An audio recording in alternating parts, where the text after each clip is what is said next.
Good morning, students. So we have completed this chapter explanation of living and non-living things. So I'm just going to take you through a recap of this chapter, and so that everything, the concepts can be reiterated in your mind. So firstly, we start by thinking that there are a lot of things in this world, and they can be grouped into two things: natural and man-made. Natural things can be living or non-living. Some of the living natural things are animals and plants. Some of the natural non-living things are stars, moon, sky, all those things are non-living. And the remaining things are human or man-made, like cars, roads, etc. So, what is the basic difference between living and non-living thing? There are 6 points here, and we have discussed all the 6 points in detail. Alright, so just a quick recap. Living things are able to move, and this ability is called locomotion. Now, locomotion can be described in different beings in different ways. For example, fishes they swim, humans they walk, run, and dogs they jump, all those. Then you also know how movement is also shown in plants, right? A touch me not plant will close the leaves when it is touched. A sunflower plant leaves are always towards the sun. Why? Because they are sensitive to touch. They may not be moving from one place to plants don't move from one place to another, but they do feel the touch. Then I've taught you about growth. Okay, everything is growing. All the living things they grow. Baby seed grows into a baby seed will grow into a plant, and a calf grows into a cow. A chick grows into a hen. Okay, so these things show that the living things will grow, but a non-living thing like a computer or a pen, it will never grow. Okay, then living things they reproduce. What do you mean by reproduction? Living things can reproduce. Reproduce means producing the babies of their own kind. Okay, so you can see here that human beings and animals, they give birth to the young ones. Okay, they give birth to babies. Birds they lay eggs. The produced young one by living things mostly resemble the parents. All right.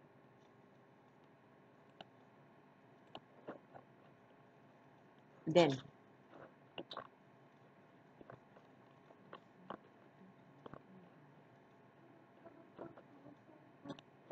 all right. Now you know that living things grow, and then living things also need food. So you need food now. You are hungry, but remember, plants can make their own food, and that's why they are known as primary producers, primary source, or as I said, primary producers of food. And everybody else are called as consumers. You, me, animals, we all are consumers of food, because we can't make our own food in our body.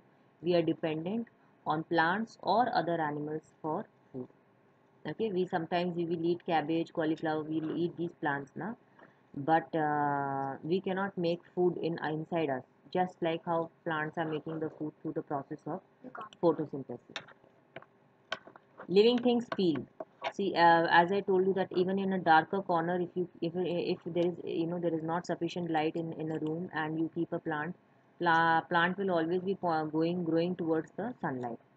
All right, then our sense organs. What are our sense organs? Eyes, ears, nose, tongue, and skin. They help us to feel the changes around us. Okay, through eyes we see, ears, nose, tongue, skin. Through these things we feel what is everything is around us. Okay. Um, then what about plants? Can plants feel? Yes, they do feel the temperature. They do feel seasons, because you can see different plants behave different way in different seasons.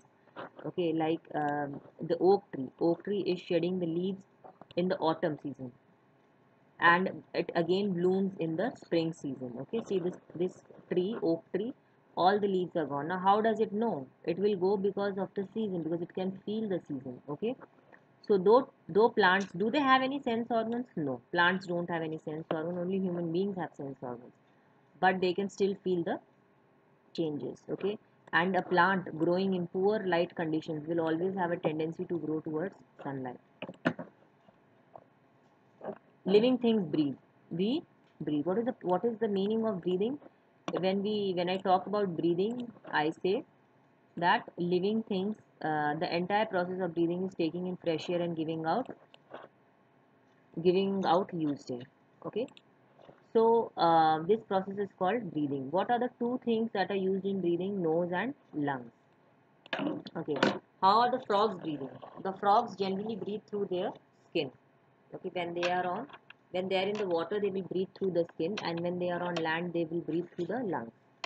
How are the plants breathing? The plants are breathing through tiny pores on their leaves called stomata.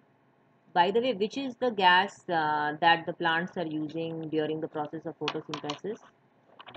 Which gas do they take in them? Which gas do they use? Carbon dioxide. They use carbon dioxide. Yes, plants are using carbon dioxide, and after they prepare the food, they give out oxygen. And what is the human beings breathing in? What do they take in? Yes, which gas do they take in? Human beings. Can you tell me? Think. Is it oxygen or is it carbon dioxide? It is oxygen. Human beings, they take in oxygen and give out carbon dioxide. Whereas plants, while making their food, they will take in carbon dioxide and give out oxygen. Okay. Now, fishes breathe through their gills. And how about the insects? Insects are breathing through their air holes, and we are learning the new word for this. I have already given it in the notes. It is called as spiracles. Okay, these air holes are also called as spiracles.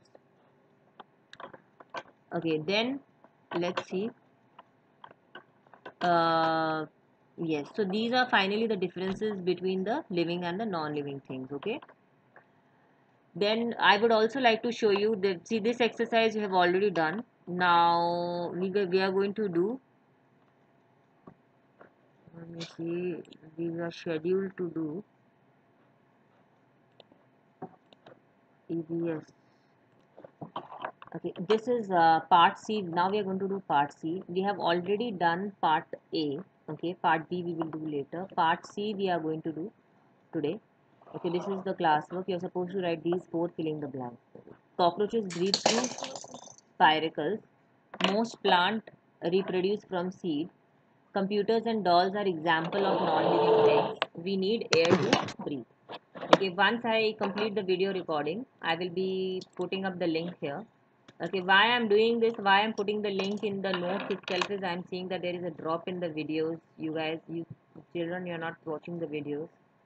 So, if you're not going to watch the videos and you think that you're going to learn the concept yourself, well, it's good. But I will still advise you that for reinforcing the knowledge, for revision of work, and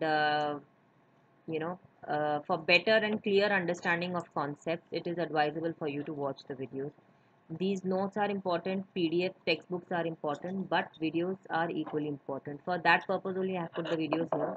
You can see here, you have to press Control plus this link, and directly you can open the video. So once I complete this recording, I'll put the link here, and already have written here YouTube link for this today's class 1804 class. Okay, recap of full chapter. Today's video link is very important, students, because I have revised the whole chapter with you again. Thank you.